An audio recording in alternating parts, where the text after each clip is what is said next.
Hey, everybody. What's going on with the 49er Super Bowl window? Is it opening or is it closing? Also, that cognitive test with Brock Purdy, Trey Lance, what's going on there? We're going to talk about all that and much more next on tonight's Jackhammer Show.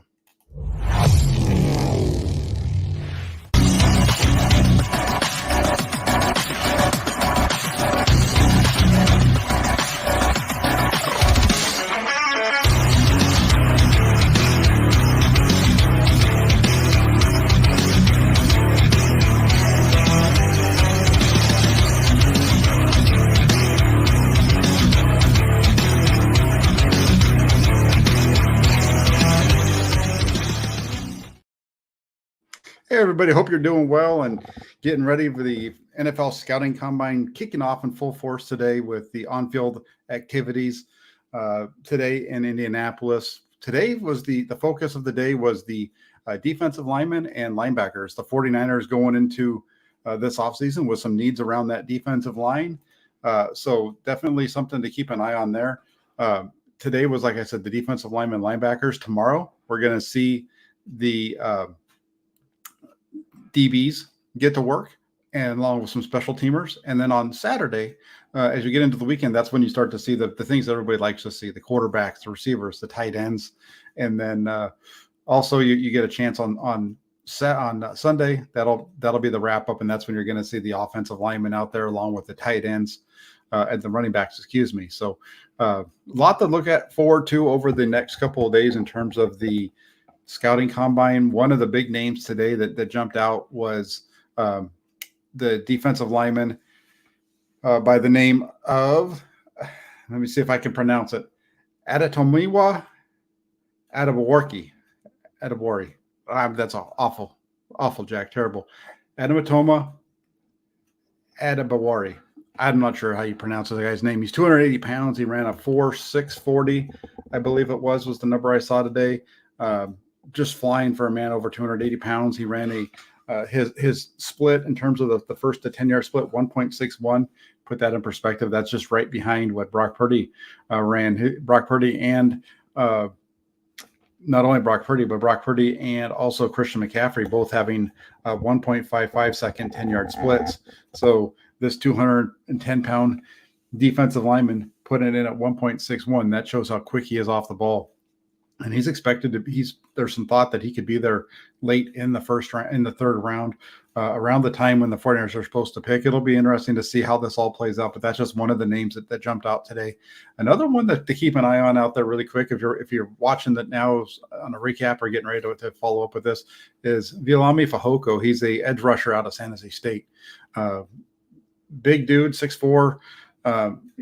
He's not necessarily doesn't have the best edge, moves on the edge, but he's a heck of a player and somebody who could be there probably late in the draft for the 49ers. And he's a local guy too, so that's why I shot him out. But like I said, today was the defensive linemen and the linebackers at the combine. Tomorrow, we're going to get to see the defensive backs along with special teams. The 49ers are going to have some need at both of those spots, at safety and at outside corner. They also have a need at kicker, so we'll get to see those going tomorrow. And then Saturday, quarterbacks, wide receivers, tight ends, quarterbacks in particular. The 49ers we're going to talk a little bit here about the quarterbacks with Brock Purdy and Trey Lance, but that's all they have. They only have two, and so wouldn't be surprised to see the 49ers make a move come draft time for quarterbacks. We're going to see some of those quarterbacks on Saturday performing. And then last but not least, like I said, on Sunday, you get the running backs and the offensive linemen. Offensive linemen, a big piece of what the 49ers are going to have to do this year. They have a lot of pieces. It's just a matter of how they're going to fit together. But I think you're going to see them making some selections of offensive linemen, and it'll be interesting to see the ones that are there. Blake Freeland out of BYU was a name to watch as far as a tackle. Also, Cody Mauch, who is from North Dakota State, as another player to watch. So there's a few of them out there. Just go ahead and if you're wanting to get the full rundown of kind of what's going to be taking place, get yourselves over to 49ers.pressdemocrat.com. That's the Inside the 49ers blog. And this is Inside the 49ers show with Jack Hammer. So let's get into it. Let's talk a little bit. The title of the show was the 49ers Super Bowl window. This is an interesting one, I think, because this is always brought up, right? Every season at the end of the year, you start to look at it, and you look at the 49ers, they've been on a quest for 28 years. They won their 5th Super Bowl after the 1994 season, 1995. It's been 28 years since then. They're still trying to get that 6th Super Bowl.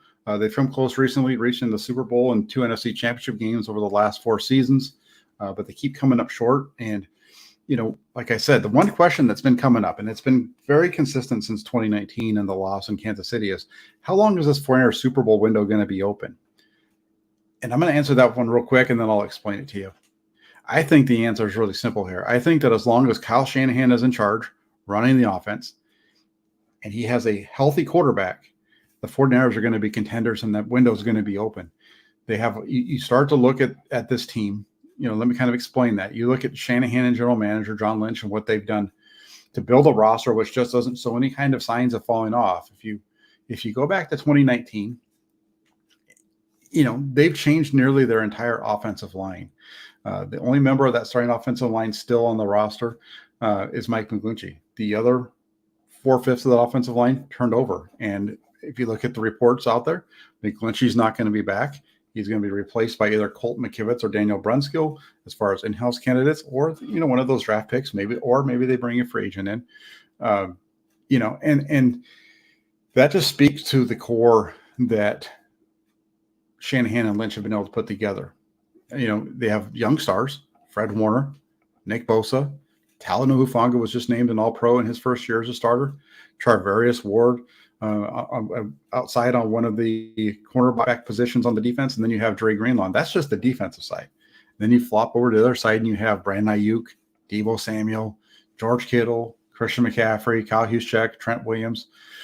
There's a lot of young stars on this team, and they've put several younger players around them. They've done a really good job of drafting. Just talked about, for example, what they've done over at the offensive line position.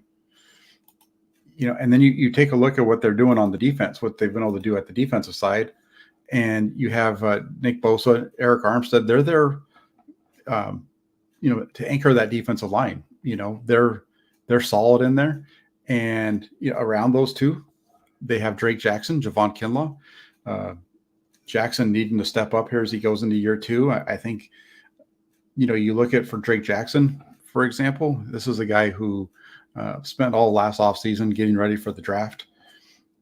A lot different draft. It's a lot different preparing for the draft than it is for preparing to get into an actual NFL season, because you're looking at more of the testing than you are football drills. So a full season working out for Drake Jackson. I think Jackson has the tools. It's just a matter of him getting his body right. And once he does, he's going to be the guy that could be, running side by side with Nick Bosa to really form a terrific outside pass rushing duo for the 49ers. Javon Kinlaw, he's a guy who's unfortunately he was taken in the first round, 14th pick in the draft there in 2020, and it's just hasn't panned out. But that doesn't mean that he's not a player that the 49ers have some value in. He might not be that star that you want with a 14th pick. He gives you a solid rotational piece. So he's there. You have somebody that can help you out. And then another name that's not often thought about is Kalia Davis. Take a look at what Kalia Davis can bring. This is a guy who spent nearly the entire first year with the 49ers rehabbing a knee injury that he sustained in college. Davis, when you look at him, he has the body type of a DJ Jones. Big, shorter guy, really big. But he has the athleticism more of a linebacker. He actually played linebacker in high school. So he's a big athletic guy, and he's somebody that could really become a competitor inside, and he's going to fight with somebody like Kevin Givens. And so Kinlaw, Kalia Davis, Kevin Givens, that kind of forms the basis of your interior rotation outside of Eric Armstead. You have Bosa and Jackson on the outside, and then we'll see what they do in free agency and in the draft that's coming up. And like I said, the defensive linemen we're going today, so that's going to be interesting to watch. And you look at the wide receiver and running back positions. If we go back to the offense for a second, and only Deebo Samuel and Kyle Juszczyk remain from that Super Bowl in 2019. They've turned that over. 3 of the 49ers' 5 running backs including Hushek in that group, since he's the fullback, will be going into year 2 or 3 next year. So they've completely turned that group around. And it's the similar situation over at wide receiver as well. Deebo Samuel, the only wide receiver who was on that 2019 Super Bowl team, that's with the 49ers now. So you can see that roster churn in the positions that we've talked about. And you can also see the depth that they have around it. And it's not going away anytime soon. I think that's the key thing to take a look at there. The one spot may be on the offensive line with Trent Williams. He might be one, but that's kind of that one spot where maybe you see some movement there. But other than that, I think and even with Trent Williams, he hasn't shown any signs of slowing down. I know there was some talk at the end of the year about him maybe choosing to retire, not be able to come back, but we'll see how it works out. I think the 49ers right there are in a really good spot. And I'm also going to really quick, as I'm talking through this, I'm going to throw up the link. If you're wanting to come on and talk some 49ers football with me, you have a topic you want to discuss, go ahead and shoot it over. The link is there in the description as well as over in the comment section. So you guys can click on that and we'll pull you in and you guys can share your thoughts on where the 49ers are and where they're going. Also, kind of sticking on this whole theme of their Super Bowl window, you look at linebacker and they're stacked. They have Fred Warner, Dre Greenlaw, two of the best, one of the best linebacker combos in the league. And then behind that, they have Oren Burks, who is a veteran, who more of a special teams guy, but he played some snaps with the 49ers last year, did pretty well. And then you have Marcelino McCrary-Ball as well, an undrafted free agent last year that looked really good for the 49ers throughout training camp and the preseason last year. He's going to be back, and he signed to a one-year contract, and I think he's going to really be able to compete there. They're going to likely lose Azeez Al-Shaair, so that's where McCrary-Ball steps in.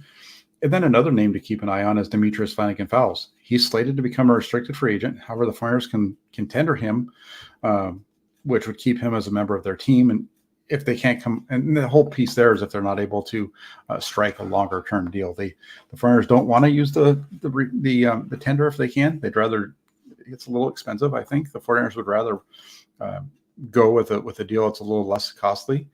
So we'll see what happens there. But, with Warner and Greenlaw locked up for a long time, and the way that most teams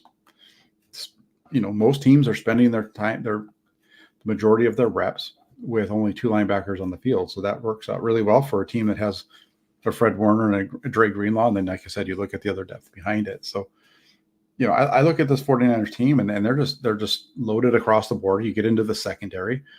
And the real, that's where I think the biggest question mark for me comes when you start to look at the secondary. I know people are talking about tackle, you're talking about edge rusher, defensive tackle. But when you start to look at the team, they have people that they can slide in. They have young players at every position that they can slide in to become starters they can promote up, with the exception of safety. That's the one position that they don't have that. Jimmy Ward set to become a free agent. You have Tayshaun Gibson, who is going to be a free agent as well, and along with Emmanuel Mosley on the corner. But sticking on the safety part for a second, the 49ers, it was talked about during the Tuesday when John Lynch, general manager, met with the media there, that Tayshaun Gibson wants to come back and play another season, and the 49ers very much would like to have him back.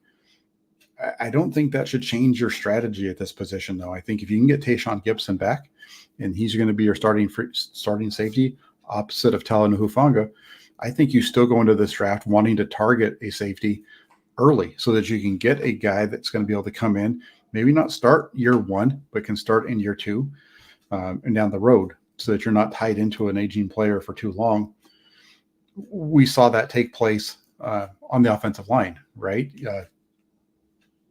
Banks is a perfect example of that at left guard. This is a player who was brought in right away. Everybody expected him to step in 2021 as the starting left guard. As a starting right guard. Didn't work out for various reasons. Laken Tomlinson gets in, plays the season in 2021 at left guard, and he gets a big free agent deal, leaves, and Aaron Banks steps right into that starting role at left guard like nobody's business. And that's what I think they need to do. They need to find that one guy that they can do that with on the back end of the defense opposite of Hufanga. A year ago at this time, we were having this conversation about Hufanga because it was pretty clear that Jaquaski Tart wasn't going to be back. And there was a lot there were a number of folks who didn't believe in Talanoa Hufanga as much as the 49ers did. And they didn't think that he was going to be able to be the man who steps into it. We saw that work out in the 49ers' favor. So we'll see what happens in that safety spot. On the outside, they have Travarius Ward. He's going to lock down one side. On the other side, you have Deommodore Lenoir. You have Samuel Womack. Those two have that ability to play inside and outside. They also have Ambry Thomas, who kind of seemed to fall out of favor with the coaching staff last year in year two. There's some discussion of whether or not Emmanuel Mosley comes back for another season. Mosley injured his knee early on in Carolina. So is he going to be able to come back and take over that spot? And are the 49ers going to be able to afford that? I think that's a nice luxury piece for the 49ers to possibly bring in. But if they can, I think they're still in a good spot there. You look at the numbers, and by the numbers, Deommodore Lenoir was not far off of where Travarius Ward was. By the end of the season, I think that there was very little difference between the play of Ward and the play of Lenoir, especially on the outside. Lenoir, when he was playing inside in the slot, not quite as good as when he was playing on the outside. And that's where Sam Womack comes in. Womack, I know, had been more of an outside guy, but he was able to impress the 49ers coaches as a rookie enough to get that start in weeks 1 and 2 at that slot cornerback position. So we'll see how they slot that in. But you start to look at this team, and I find it really interesting to see people who are saying that the 49ers are having a window of maybe 1 to 2 years. I think this window runs out as long as they have the quarterback in place, to go. And whether that's going to be Trey Lance or whether that's going to be Brock Purdy, if one of those two guys is healthy, I think the 49ers have an opportunity to probably go out, win another 11 games, 10, 11, 12, 13 games this season. Their schedule is going to be a little bit more difficult when you look at the travel involved here in 2023. But the 49ers have the depth throughout their roster. They have the coaching staff that I think, Brian Griese coming back as the quarterback coach. They were able to bring in a veteran as far as their defensive coordinator. So it's not like they're going from, Robert Saleh to D'Amico Ryans, who had never coached before. This time they have a guy that's coming in who has been a head coach before, who's been a defensive coordinator before. So, you look at the 49ers, and I think this is a group whose window is open for a long time. And we'll see how it all works out. But I really think that it's going to be a good group going forward. I think the 49ers overall, the way that this roster is built, the depth of the roster, there's 33 guys returning. You look at the starters, I think it's 16 out of the 22 starters that are returning. Like I said already, Brian Griese coming back on the offensive side, coaching staff, Steve Wilkes taking over as the defensive coordinator, somebody that's done it at a very high level. The Wilkes hire is an interesting one because the 49ers the defensive coordinator had been more of the more along the lines of a linebacker mindset with Robert Saleh, and then with D'Amico Ryans, but now you get a secondary guy in there, and it'll be interesting to see how that affects the 49ers defense and if that secondary is able to step up. So we'll see. But like I said, I think it all comes down to Kyle Shanahan being in control with a quarterback that can stay healthy. And Ian Sharp makes a really good point. He says that durability at quarterback has been one of the issues. It's one of the big issues. Many other teams only need one. The 49ers seem to struggle with keeping their quarterbacks healthy. And I agree with Ian here that this definitely is something that's been a big issue for the 49ers. You start to go back through it. I was looking at this the other day because it goes back to the question that I had posed was, Why would a veteran quarterback who can be a starter choose to come to San Francisco and be your third string quarterback? Now, obviously, that depends on what happens with the surgery for Brock Purdy on the UCL, right? If his UCL surgery goes poorly and he's gone for a long time, then you're going to be the number two guy. But why would a guy like Andy Dalton, for example, want to come to San Francisco and be your number three, not even be able to dress on game days most of the time? Those types of things. And then I started looking at it and I was like, well, how, one of the pushbacks that I was getting was you can come to the 49ers and look at how often their quarterbacks get injured. Ian mentioned it here, the issues as far as the durability at quarterback. And, you start going through it. And 2017, they got to the third quarterback, which was Jimmy Garoppolo. But the reason they got there was because the starter, Brian, the guy that was their starter to start the season off, Brian Hoyer, was inept. So in 2017, you get your third quarterback because 1 and 2 are so bad. 2 being C.J. Beathard, who was a rookie at that time. 2018, that's where you get the injury, right? You get the injury to Jimmy Garoppolo on a scramble, and you start to look at the 49ers injury issues at quarterback, and there's one name that continuously pops up, and that's Jimmy Garoppolo. 2019, Garoppolo makes it through the full 16 games into the postseason and playoffs without an injury, knock on wood. 2020, week 2, Garoppolo goes down, and they play the whole season with Nick Mullins until the second to last, right towards the end of the season. Actually, it was week 15. He got injured out in Dallas, and Beathard finished the season off of the last 2 games. And then you go into 2021. You get another Jimmy Garoppolo injury leads to Trey Lance playing. Trey Lance gets banged up. Jimmy Garoppolo returns. He plays throughout the rest of the season.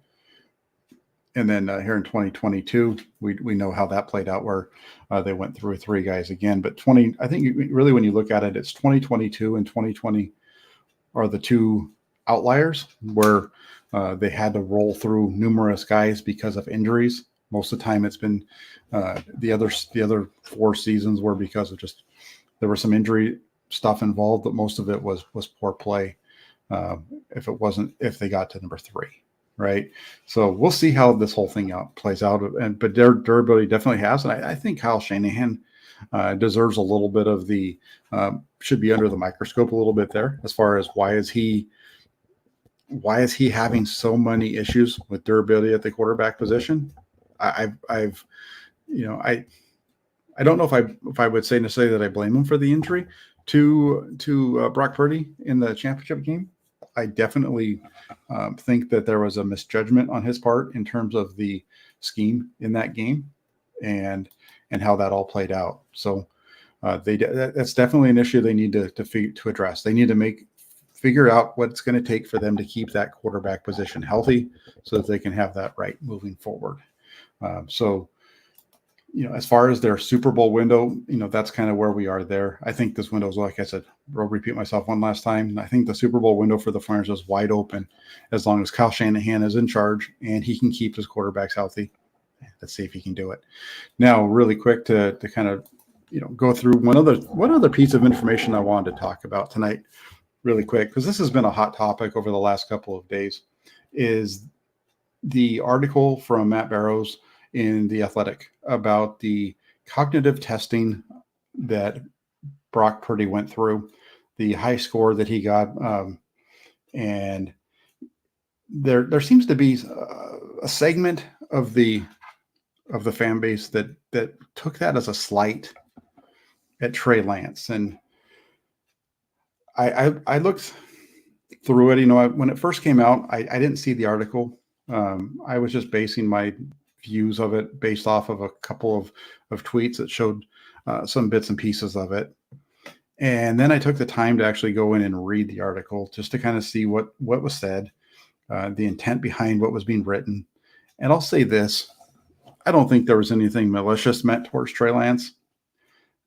I think that the intent of the article was pretty clear, and that's the intent was you have a guy Brock Purdy was taken at 262, takes the league by storm, just kind of blows everybody out of the water. What was it that the 49ers saw there that maybe other teams could emulate in terms of finding that diamond in the rough guy, that guy that's kind of flying under the radar? And that's where this test comes in, because uh, Purdy, as Matt Barrows wrote, scored very high in the range, right around the same number as Drew Brees, for example. Um, that's fine. And at some point in the article, he had mentioned how Trey Lance scored well, but not as good as Brock Purdy did. He wasn't in the same number, but he was in the elite range. This test has a range of percentiles. 80 when you get to the 80th percentile and above, that's the elite range. Trey Lance was in the elite range. He was closer to Brock Purdy than he was to the 80th percentile, so that's good.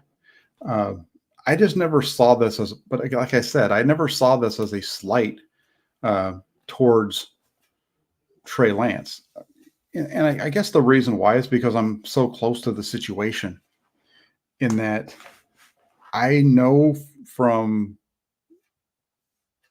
the whole run up into the draft in 2021, one of the big selling points of Trey Lance was how smart he is, how intelligent he is, how well he grasps the game, how he can get to the line of scrimmage. It was his responsible to look at the defense, and based off of what the defense was showing him, to then call the plays. And somehow, at some way, because of the way that this discussion is between Brock Purdy and Trey Lance, the report from Barrows got turned into it's a slight on Lance because he didn't say exactly what his numbers were, and he didn't say these different things when in reality what Barrows said is accurate, in that Purdy had a better score than Lance.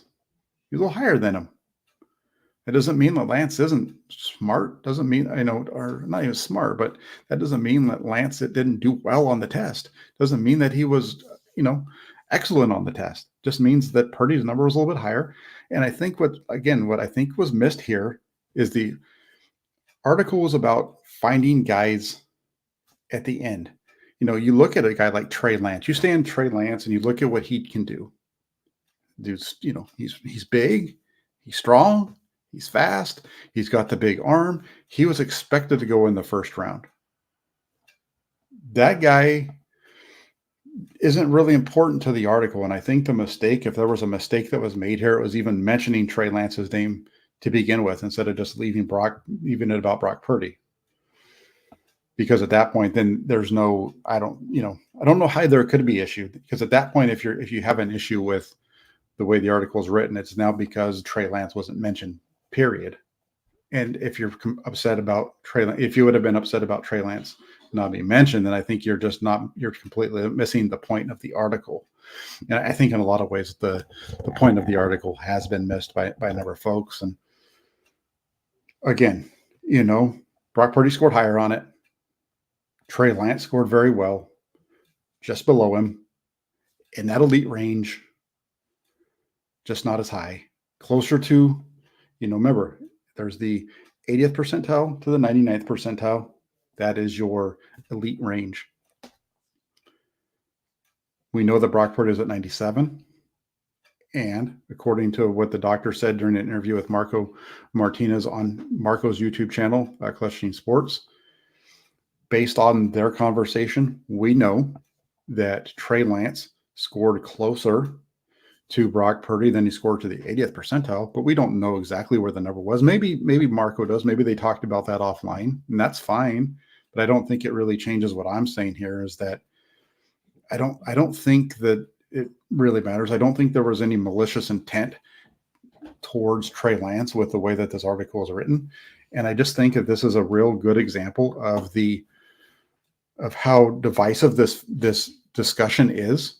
There is the pro Trey Lance faction who will defend him to the nth degree, and then you have the group over here, which is the anti Trey Lance group, who are not they're it doesn't matter what Trey Lance does. Trey Lance is an idiot. Trey Lance stinks. Trey Lance is a bust. He's all these things. Well, these two groups just they need to go away. I mean, it's great to have you guys around, but at the same time, I think that there's some really good folks over here on this Trey Lance side that just keep arguing about it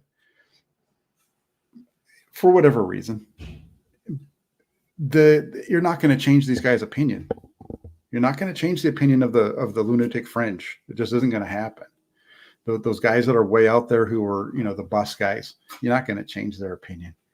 So stop arguing with them and focus on the guys who know a little bit more about what's going on or who can see both sides. And I think there's a lot more room for discourse on this in these discussions that are out there.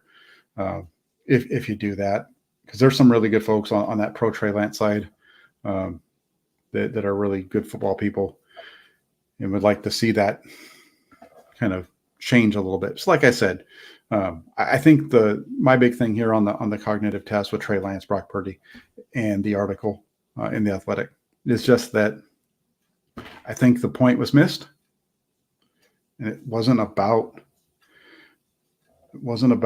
Brock Purdy being way better than Trey Lance. It wasn't about him being way better than anybody. It was about a guy who got taken with the last pick in the draft, having something that was quantifiable that other teams could possibly utilize to find their own diamond in the rough.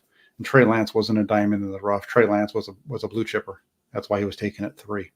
So, you look at take a look at the article. Take a look over at Marco's YouTube chat from last night. I'm not sure if it was last night or the night before. It was a couple of days ago, actually. I think it was a really good interview with the person who puts together the cognitive test and developed it. So take a look over there.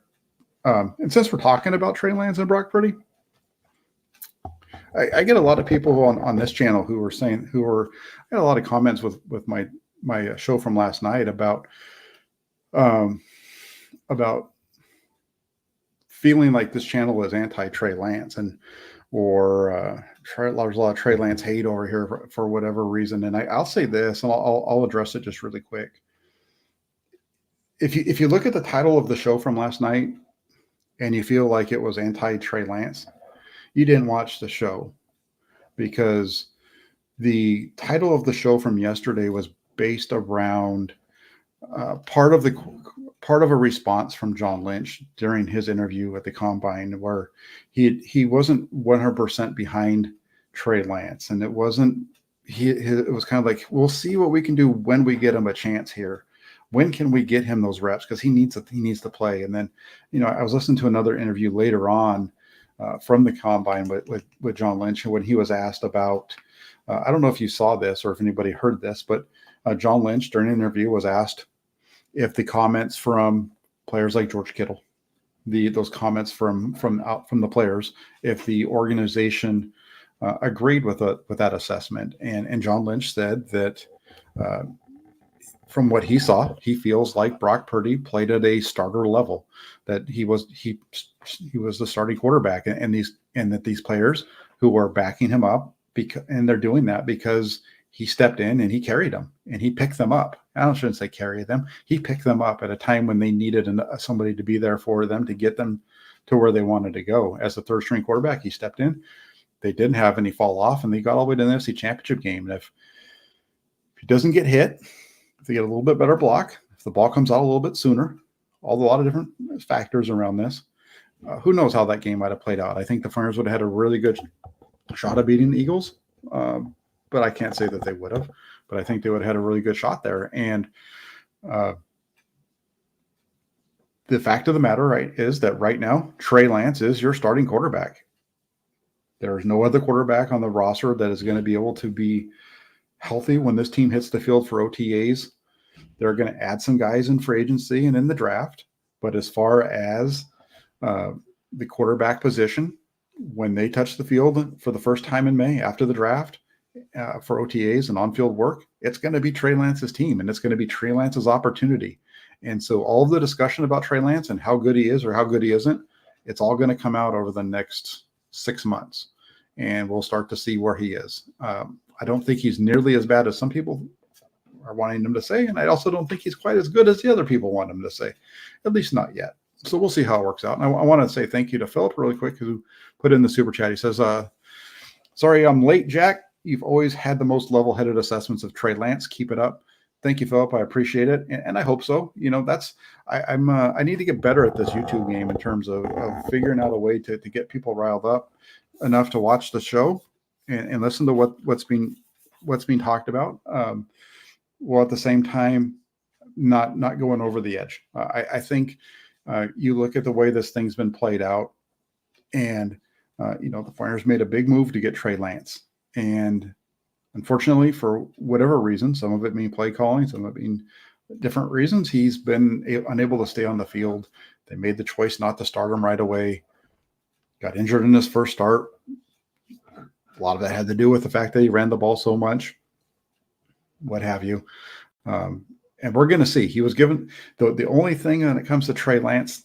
Philip, thank you very much for the super chat. The only thing I will say on Trey Lance that I think the biggest pushback for me is this belief that he hasn't been given a chance yet, because that's not correct. He's been given a chance from day one to be the starting quarterback. There was an interview with Kyle Shanahan back in August, back during training camp, with Albert Breer of Sports Illustrated, in which he talked about how well Lance was performing early on in training camp and how much of a competition it was. So there was a competition, even though to the media they had said at that point that there wasn't one. I think a lot of that was to kind of tamper down the expectations of Lance being the starter. They were trying to keep things under control. There was a competition, and he was right there. And then as they ramped up and they gave him more responsibilities, things leveled off, and we saw how it worked out. And, I think if he had stayed healthy in that Arizona game, he would have started the game against Indianapolis. And who knows if Jimmy Garoppolo ever touches the field again with the 49ers, even that season. So there's a lot to it. You went into 2022. This was Trey Lance's team. They said it all off season. He was the number one throughout the offseason. Nobody else took reps with the starters like the year before. The year before in 2021, Lance was getting reps with the starters. That didn't happen in 2022. Every starting rep went to Trey Lance. Every rep with the starting group went with Trey Lance. The only time that didn't happen was the preseason game out in Minnesota, and that was only because they had another one coming up just a few days later against Houston. So beyond that, the expectation was that Trey Lance was going to be the guy throughout 2022, that he was going to get all of his reps, that he was going to get all of his development. Unfortunately, he went down in week 2. Jimmy Garoppolo kept him going. And the only reason we're having this discussion about Trey Lance and if the Flyers, who the guy is going to be, is because the guy that stepped in and Brock Purdy just played so well. That's why there's a question mark, is because you had a guy that lit it up, that took the field and just did stuff that we hadn't seen done from the quarterback position in San Francisco in years. I know that there's some people that say how close it was to Jimmy Garoppolo. It's not. Jimmy Garoppolo in his 5 starts at the end of the season back in 2017, he didn't have the touchdown to interception ratio that Brock Purdy put up. It wasn't anywhere close to it. Obviously, the team wasn't as good around him either, but it had a totally different look and a feel. And then you get into what he did in the playoffs, and we definitely haven't seen that since 2013 with Colin Kaepernick out in Green Bay and his performance in Carolina the following week to get them to the NFC Championship game, where he struggled a little bit that way, but he had played really well up to that point. We hadn't seen that from a foreign quarterback in the playoffs since then. So Brock Purdy did a lot of good things. Lance has been given his chance, and he's going to get it again. Trey Lance will get every opportunity to be the Flyers' starting quarterback this season, and it's going to be up to him to take the job. Will he do it? Yeah, your guess is as good as mine. I'm looking forward to seeing it. I know that. I'm excited about what's coming up here with free agency starting in 2 weeks. Make sure you keep it locked in here to the Inside the Flyers show with Jack Hammer for updates throughout that period. You're going to see updates all the way up until, as they become available. We should be hearing something on Brock Purdy before, I would say by the weekend, or if not over the weekend. He was supposed to be meeting with Dr. Meister out in Arizona at the end of this week. So that could be, I didn't hear anything today, so that might be even, tomorrow on Friday or over the weekend, but we should hear something soon on a discussion taking place between those two, because that's a big deal for the 49ers, because that'll determine whether or not Brock Purdy's surgery takes place. And the sooner he gets his surgery, the sooner he will possibly be able to return, depending on which method that they use. So there you have it. I want to say thank you again to Philip for the super chat. Again, the 49ers Super Bowl window, it's wide open. Keep your quarterback healthy. Kyle Shanahan, keep doing what you're doing in terms of scheming things up. This defense is going to lead you. Your offense is really good. You just need to keep your quarterback healthy. Keep your quarterback healthy. That should be easy for you to understand. I shouldn't have to keep saying that. You got to keep that quarterback healthy. And then as far as Trey Lance, Brock Purdy, Trey Lance is again right there with them in terms of the cognitive stuff. So it's going to be very exciting. If you guys can do me a favor, if you like what you're seeing here, hit that like button for me. The like buttons are the biggest thing here, because the like button's how the algorithm gets picked up and pushes it out. So hit that like button for me, and then also if you can do me a favor and hit the subscribe button as well. If you're watching this, you're not already subscribed to the Inside the Fires channel here, go ahead and hit the subscribe button as well. When you hit subscribe, also hit that little bell notification, so that every time a video either goes live or I post something, you get notified so that you can check it out. And trying to do some different things here with the channel as I move forward. It's the off season, so bringing on some new guests, trying some new formats in terms of videos with some just a different feel and look to it. And so we'll see how that works out as well. The goal here is to grow the channel, to give you guys no nonsense reporting, give you guys the facts, have some fun, and enjoy what we're doing here. And the more interaction that you give, I come on here, I get to follow the team like you do. I get to actually be at the practices. I get to be in the locker room. I get to talk to these guys, which is the only difference between us. So that's being interactive. Hit those like buttons. So hit the subscribe button. Keep it locked in here to Inside the 49ers with Jack Hammer, because we are going to make sure that we bring you all the breaking news, updates, and discussions as we go forward. Tomorrow, I'm going to be on with Larry Krueger at 11 o'clock, and then I'll be back here on my channel at somewhere in the afternoon. Not quite sure on the time. I'll be on with Rohan somewhere between 1 and 3 o'clock tomorrow afternoon to talk some more 49ers football with you. So keep it locked in here to the Jack Hammer channel. The Inside the 49ers blog, actually, with Jack Hammer. That's what this is. Inside the 49ers with Jack Hammer. Hit the like button. Hit the subscribe button. Thanks, everybody. Take care. We're going to make this thing better. Be talking to y'all soon. Take care.